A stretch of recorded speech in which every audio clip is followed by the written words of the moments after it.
Hello students, welcome to your next class of control system.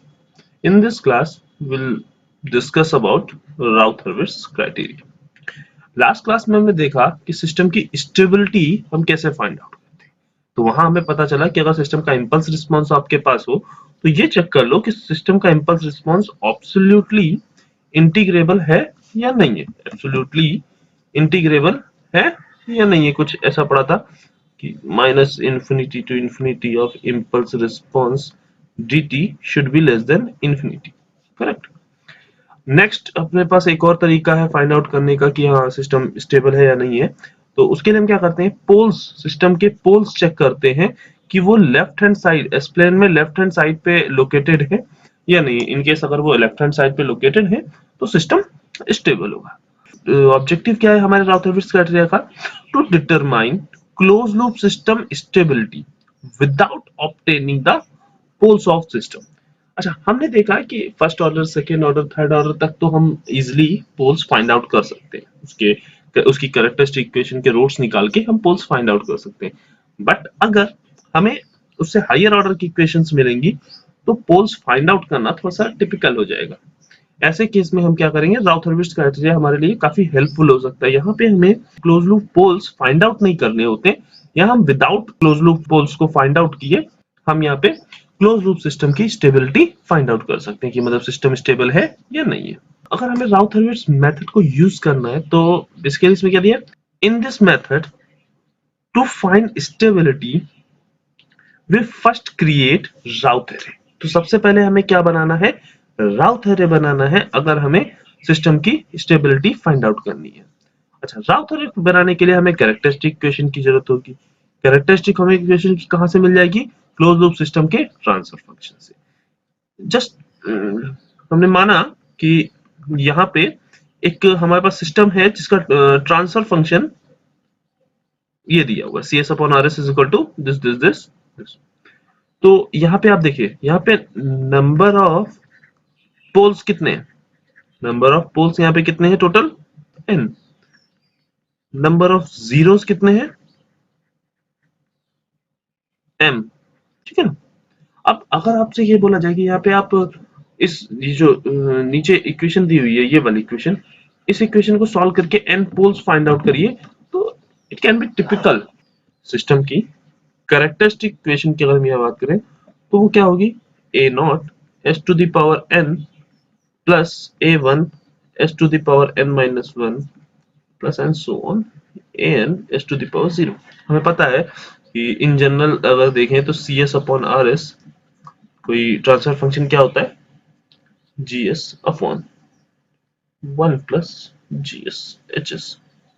और यहाँ पे ये 1 प्लस gs hs जो है ये क्या है, कैरेक्टरिस्टिक इक्वेशन, राइट। तो अगर हमें कैरेक्टरिस्टिक इक्वेशन दी हुई है या फाइंड आउट हमने कर ली, तो उसके बाद राउथरविट्ज एरे कैसे बनाएंगे वो हम आगे देखते हैं। Method of forming राउथ array.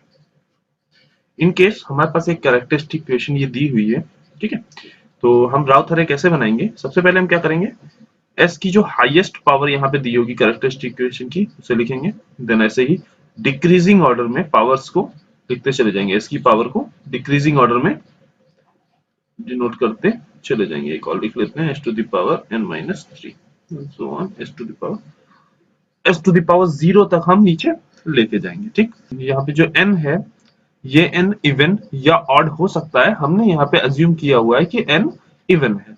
तो मीनिंग आगे जितने भी टर्म्स ऐसे होंगे जिसमें s की पावर इवन में होगी, जिसमें s की पावर इवन में होगी, वो सारे टर्म के कोफिशिएंट हम यहाँ s to the power n के आगे लिख लेंगे। तो पहला कोफिशिएंट क्या आएगा, a naught, then a2, a4 and so on.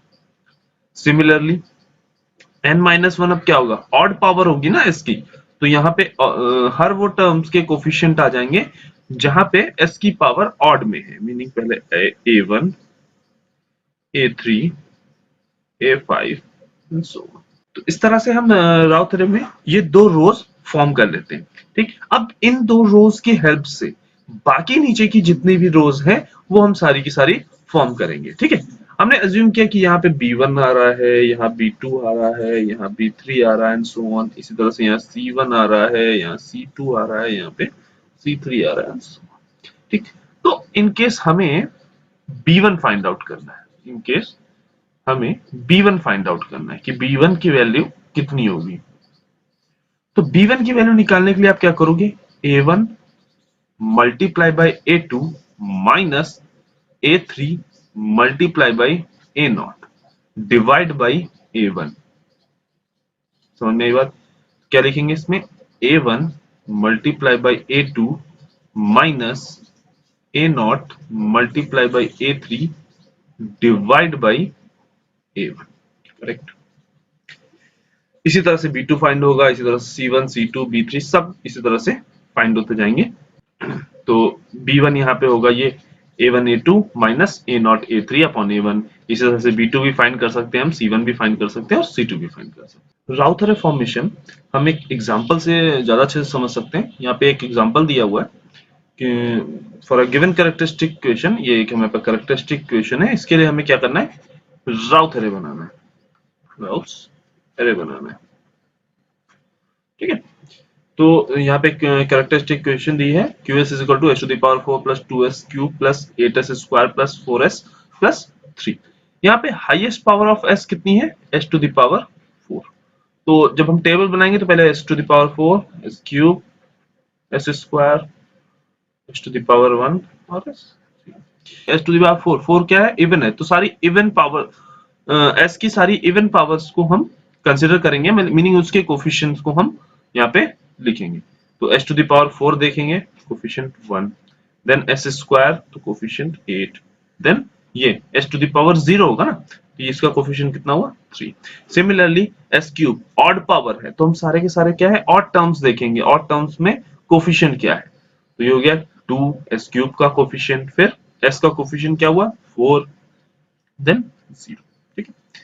Next, अब अगर हमें एस स्क्वायर वाली रो को फॉर्म करना है तो उसके लिए हम क्या करते हैं, 2 multiply by 8 minus 4 multiply by 1 divide by 2, तो क्या आएगा 16 minus 4 upon 2 equal to 6, right. Then इसके बाद वाला कोफिशिएंट हमें चेक करना है, तो उसके लिए क्या होगा, 2 multiply bye 3 minus 0 multiply by 1, ठीक। तो ये क्या आएगा 6 अपॉन 2 इज इक्वल टू क्या आएगा 3, करेक्ट। नेक्स्ट रो के लिए हम क्या करेंगे, 6 multiply by 4 and 3 multiply by 2 divide by 6, तो ये क्या आ जाएगा 24 minus 6 upon 6 is equal to क्या आएगा 3। इसके बाद वाला टर्म अगर हम देखेंगे तो क्या आएगा, 6 मल्टीप्लाई बाय 0 माइनस इधर भी है 0 रहेगा, 0 मल्टीप्लाई बाय 2 तो क्या आएगा टर्म 0। इसके बाद वाली रो को अगर आप देखोगे तो 3 multiply bye 3, 0 multiply by 6 divide by 3, correct. तो ये जगह 9 बाय 3 इक्वल टू 3। तो इस तरह से हम एक राउथ एरे हम किसी भी ट्रांसफर फंक्शन का हम बना सकते हैं, क्लोज लूप ट्रांसफर फंक्शन का राउथ एरे हम इस तरह से बना सकते हैं। राउथ एरे बनाने के बाद हमें चेक करना है कि हमारा सिस्टम स्टेबल है या नहीं है। तो उसके लिए हमारे पास क्या है, a necessary and sufficient condition for stability is that all of the element in the first column of Routh array must have same sign। ये हमारे पास एक राउथ एरे था, इसका फर्स्ट कॉलम का मतलब क्या है, ये वाला कॉलम, फर्स्ट कॉलम का मतलब क्या है, ये वाला कॉलम, ठीक है। तो इस कॉलम के जितने भी एलिमेंट हैं उनका साइन सेम होना चाहिए।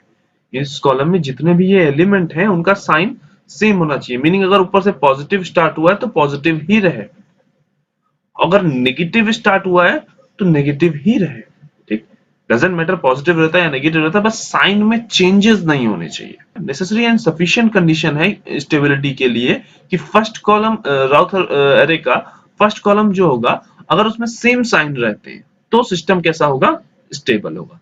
अच्छा, इन केस ये नहीं फुलफिल होता है, इन केस आपके जो साइन हैं फर्स्ट कॉलम के एलिमेंट्स के वो सेम नहीं रहते तो क्या होगा, सिस्टम अनस्टेबल हो जाएगा, सिस्टम अनस्टेबल हो जाएगा। एंड जितनी बार साइन चेंज हुआ, the number of sign changes equals to the number of roots lying in the right half of S plane. Routh array में जितनी बार भी आपका साइन चेंज हो रहा होगा, वो क्या शो कर रहा है कि उतने ही number of poles right half of S plane पे लाई कर रहे हैं। अब यहाँ पे कुछ प्रॉपर्टीज दी हुई है राउथ एरे की। ठीक है, क्या कह रही है फर्स्ट प्रॉपर्टी, RH criteria, इसको Routh Hurwitz criteria, only applicable for closed loop system because for Routh array we need characteristic equation which define for closed loop only। क्या कह रहा है, पहली प्रॉपर्टी कह रही है कि जो ये आपका राउथ हेरेविट्ज क्राइटेरिया है वो केवल और केवल अप्लीकेबल है क्लोज लूप सिस्टम के लिए, केवल क्लोज लूप सिस्टम के लिए एप्लीकेबल है। क्यों? क्योंकि राउथ हैरे बनाने के लिए हमें कैरेक्टरिस्टिक इक्वेशन की नीड होती है और कैरेक्टरिस्टिक इक्वेशन हमें केवल क्लोज लूप में मिलती है। ठीक, सेकंड प्रॉपर्टी कह रही है if in characteristic equation any power of s is missing that represent the presence of at least one closed loop pole in right half of s plane।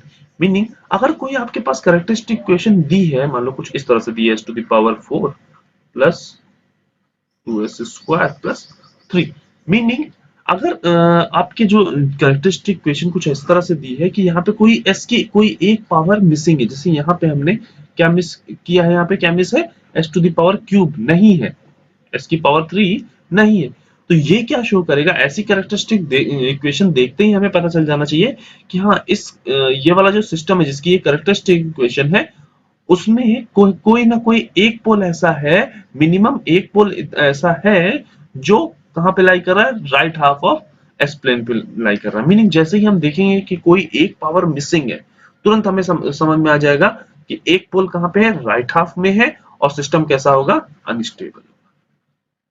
ठीक है, third point क्या कह रहा है, in characteristic equation all the coefficient of s must be real.